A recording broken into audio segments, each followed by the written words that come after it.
नमस्कार दोस्तों, आप सबका स्वागत है मेरे YouTube चैनल अभी स्टडी पॉइंट में। मित्रों, यदि आपने अभी तक मेरे चैनल को सब्सक्राइब नहीं किया है तो मेरे चैनल को सब्सक्राइब कर लें, वीडियो को देखें, लाइक करें, कमेंट्स करें और दोस्तों की भी शेयर भी करें। और ये भी बताएं कि आपको किस तरह के कंटेंट चाहिए और किस तरह की परीक्षाएँ आप दे रहे हैं, इसे भी हमको अवगत कराएँ, जिससे मैं आपके लिए स्पेसिफिक रूप से मटेरियल आपको उपलब्ध करा सकूँ। तो मित्रों, एक प्रश्न आते हैं ऐतिहासिक कथनों के आधार पे, नारों के आधार पे। ये पूछा जाता है कि ये कथन किसके हैं, कब किए गए हैं। तो आज से मैं एक श्रृंखला प्रारंभ कर रहा हूँ जिसमें मैं ऐतिहासिक कथनों के बारे में बताऊँगा। ये ऐतिहासिक कथन किसके हैं, ये अक्सर परीक्षाओं में पूछे जाते हैं और ये बहुत महत्वपूर्ण होते हैं। तो आइए स्टार्ट करते हैं मित्रों। पहला कथन ये है कि वैदिक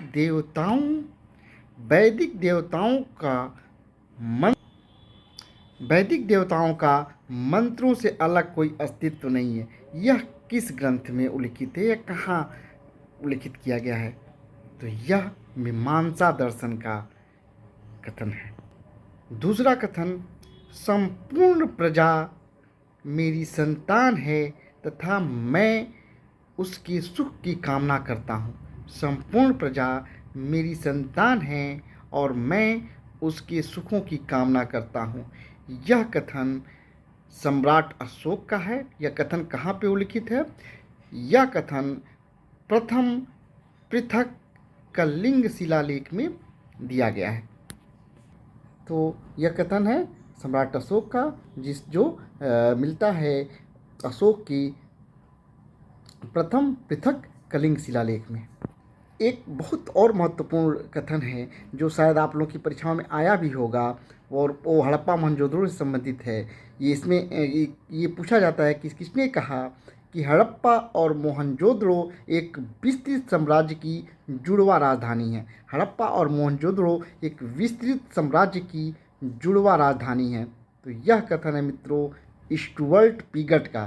किसका कथन है? स्टुअर्ट पीगट ने कहा था कि हड़प्पा और मोहनजोदड़ो एक विस्तृत साम्राज्य की जुड़वा राजधानियाँ हैं।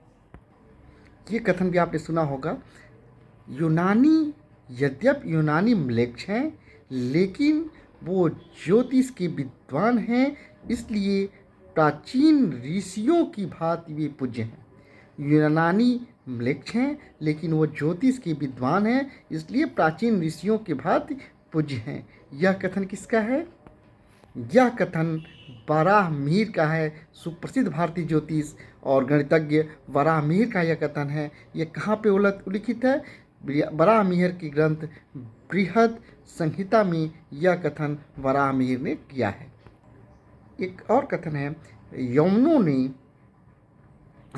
ने साकेत और माध्यमिका को रौंद डाला। यह कथन किसका है मित्रों? गेस कीजिए। यह कथन है पतंजलि का, महर्षि पतंजलि का, जो उन्होंने महाभाष्य में किया है। एक और बहुत महत्वपूर्ण कथन है जो राज व्यवस्था में के क्षेत्र का है और ये बहुत ही महत्वपूर्ण है। परीक्षा में कई बार पूछा गया इसे। इसमें यह कथन है, राजा को राज्य कार्यों में मंत्रियों से परामर्श करना चाहिए क्योंकि अकेला पहिया नहीं चल सकता।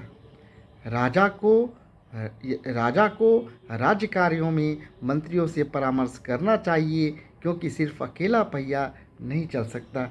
यह कथन है कौटिल्य का, चाणक्य का। यह अर्थशास्त्र में उन्होंने लिखा है। ये कई बार पूछा गया परीक्षाओं में।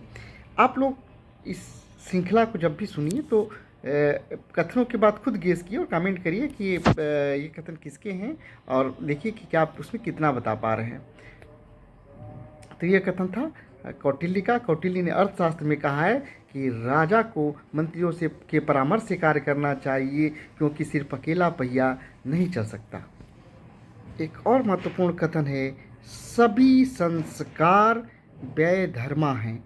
सभी संस्कार व्यय धर्मा है, इसलिए प्रसाद रहित होकर अपना अपना कल्याण करो। सभी संस्कार व्यय धर्मा है, इसलिए प्रसाद रहित होकर अपना अपना कल्याण करो। यह कथन किसका है? गेस कीजिए। यह कथन है गौतम बुद्ध का, महात्मा बुद्ध का। महात्मा बुद्ध ने अपने अंतिम उपदेश में यह बात कही थी। महात्मा बुद्ध ने कुशीनारा में अपना अंतिम उपदेश दिया था और यही उन्होंने कहा था कि जितनी भी संस्कार है सभी संस्कार बेधर्मा है, इसलिए प्रसाद रहित होकर अपना अपना कल्याण करें। मुझे उम्मीद है कि आपको ये जानकारी अच्छी लगी होगी। यदि जानकारी अच्छी लगी तो वीडियो को लाइक करें, कमेंट करें और दोस्तों के भी शेयर भी करें। नमस्कार दोस्तों।